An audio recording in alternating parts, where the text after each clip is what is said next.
Uh, Good morning, students. So today's topic is again paragraph writing.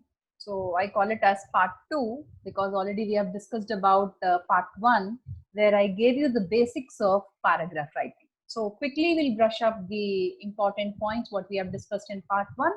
As I told you, a paragraph should have a beginning, middle, and an end. We also discussed that the beginning is nothing but the topic sentence. The second part is nothing but the supporting details. The last is nothing but the conclusion. So in the supporting details, I told you about, coherence, where I told you in the second part, I'm going to talk about it. Okay. So going back to part two under paragraph writing. So there are two terms which you can see, coherence and cohesion. So what are these two terms? So I wrote coherence as the connection of ideas at the idea level. So if you're talking about Shailaja, that's my name. If you're talking about Shailaja, you're only talking about Shailaja. Like how is she looking? What is her qualification? To which sections she's handling? Like, okay, so you're only talking about Shailaja, the main idea at the idea level. So it is all about Shailaja. It is all about that particular person. Now coming to cohesion. Cohesion is nothing but the connection of ideas at the sentence level. So no doubt the paragraph is only dealing with Shailaja. It's about me. But how exactly you're relating those ideas with one sentence to the other sentence. So linking up about me in that paragraph is very important. So it should be very clear, students.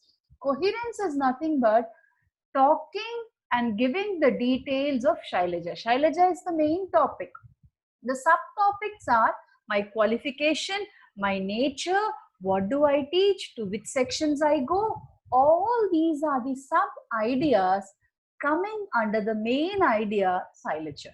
Whereas cohesion is talking about all these sub ideas, linking up them. So first of all, you told my name is Shailaja.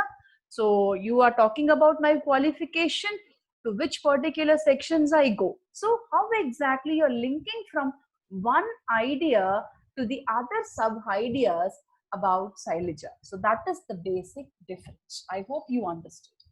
Moving on, coherence.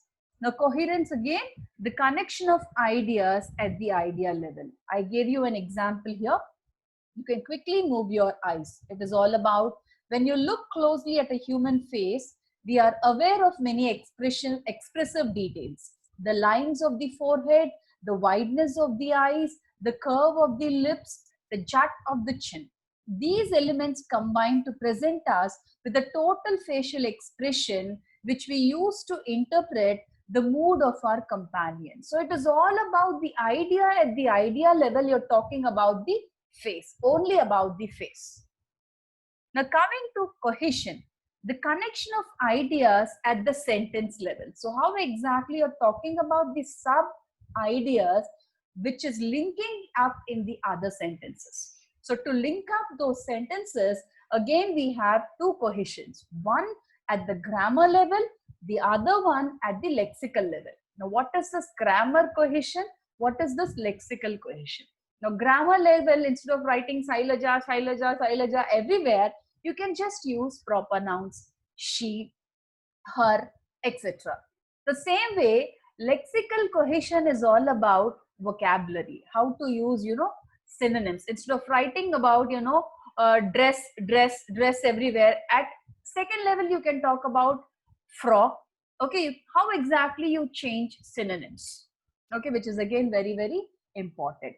Now, collocation patterns. That is also coming under lexical level. Now, what is this collocation patterns? Collocative words are nothing but habitual. We are very much habitual talking about certain group of terms coming together. So, for example, we say it rains heavily. Okay. So, we don't say it is a strong rain. We don't say it is a big rain, even though they go together. But still, we are habitual saying it as heavy. It's raining heavily. Heavily means hugely, but we don't say huge rain. So, certain words which we are habituated, putting them together, combining them together are called collocative words. Okay. Quickly moving with grammatical cohesion. Okay. I gave an example here. Ramasetu is a chain of limestone shoals between Pamban Island and Mannar Island off the northwestern coast of Sri Lanka. It. Now you can clearly see. It is nothing but talking about Ramasetu. Instead of again repeating Ramasetu, I used a pronoun. So this is grammatical cohesion where the linkers which what I am using from one sentence to the other sentence, I am just, changing the pronoun. Okay, instead of using again Ramasetu. The same way, if you take the second example, geological evidences suggests that this bridge, which bridge? That Ramasetu. So instead of using again Ramasetu there, I used a linker. So when you're talking about linkers, that is nothing but when you're talking about grammar, where you talk linkers, where you talk pronouns, all this happens when you're talking, relating the main idea with the other sub idea. Instead of repeating the same old proper name, proper noun, I change it to pronoun. The same way I use this, that, identifying the same old person or same old thing. Okay. Next, lexical cohesion. As I told you, vocabulary, which is more or less, synonyms and also collocation. Now, if you see the example here, which dress are you going to wear? I will wear green dress. Instead of saying green dress, I said green frock. So changing of synonyms. So sometimes don't use the same old term in that particular paragraph. You have to use a different, synonym. So for example, when you take big, huge, immense, gigantic, so you should be able to change because the thing is going very well in that particular paragraph. We can't change the term, but with the help of vocabulary, we can use a different word. Okay. The same way, collocation, we close the deal. We close the deal. Now, certain things, we put an end, we close the deal to make them to bed. Now, these are the words which go together. We are habituated to them. So, those are called collocative words, which are also used as, linkers in cohesion, under cohesion. Now, types of paragraphs. There are different types of paragraph, students. Narrative, cause, effect, comparative and contrast, and descriptive. So you should know, according to the topic, which particular paragraph I'm writing. It's a narrative paragraph, it's a cause and effect paragraph, it's a comparative and contrast paragraph, it's a descriptive paragraph. Each has its own style of writing. Now coming to narrative paragraph. Now what are the examples of narrative paragraph, students? So please narrate a story, okay? Or talking about an incident, narrating an incident, a happy incident, a sad incident. So such topics will be coming under narration, narrating a story, narrating about, an incident. Okay. So what are the features of narrative paragraph? Information is arranged in a chronological order, step by step. For example, if I'm narrating someone's story, what so happened in 1910, 1915, 1920. So it should go in a chronological order. Okay. Next, suitable words and adverbs are used to talk about the actions. So if it's really an incident, so the correct words, you should be able to experience what exactly, how emotionally that person felt during that particular situation. So suitable verbs to be used. Okay. Transition words like after, first, second, etc. to be used. Thereafter, hereafter, initially, in the beginning, at the end. Now, these are the terms, according to. So, these are the terms which help you to link up the sentences. And as readers, we follow what exactly the author has written. So, narrative technique is again very, very important. You have to jump to that particular state and start writing it. Okay. Coming to the next paragraph.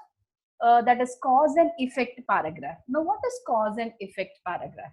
The best example is COVID-19. If I ask you all to write about COVID-19, so what made COVID-19? What are the causes for COVID, and how exactly it has affected? It's a positive and negative. Many things we can write. Okay, coming to its futures. The same way, when you talk about Indian population, when you talk about unemployment, the causes and effects. The features are the direct reason for an event to occur is stated as the cause of an event. Why exactly unemployment problem occurred in India? Okay. Sometimes multiple causes are mentioned. So if I say unemployment problem, it is because of many reasons.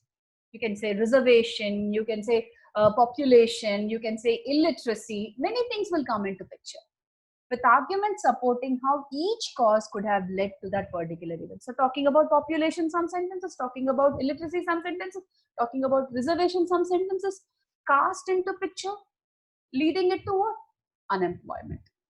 Words that show connection, like because of, as a result of, as a consequence, owing to. Now these are certain phrases which we use to connect the sentences. Now, as a result of, population, unemployment problem has been increasing.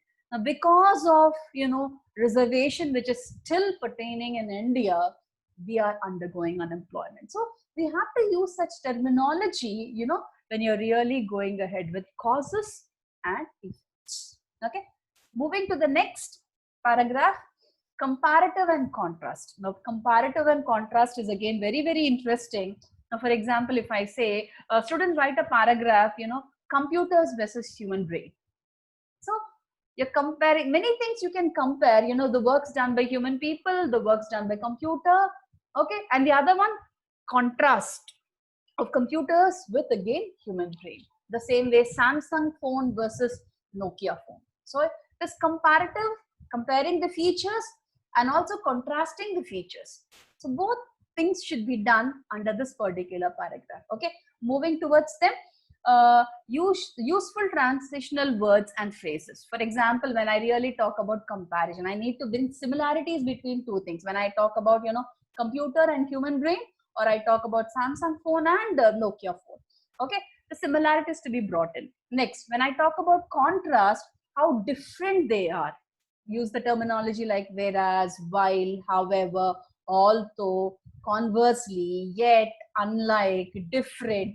So all this terminology with related to contrast to be brought in, because you write about the similarities and you also write about the differences between two people, between two things, between two ideas, whatever it is, when you're talking about compare and contrast paragraph.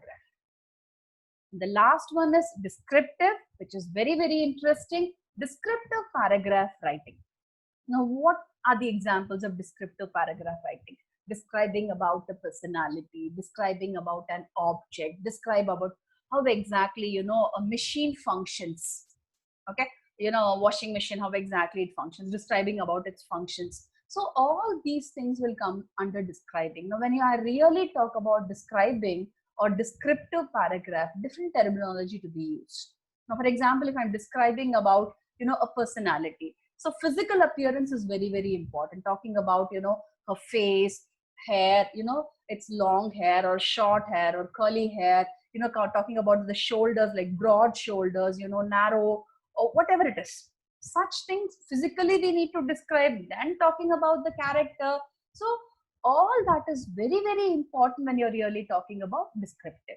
It evokes sight, smell, sound, texture, and taste. So when someone reads it, they need to feel about that particular person. They need to imagine about that particular place, what you're describing. Good sensory details when you're really explaining or describing about a lake.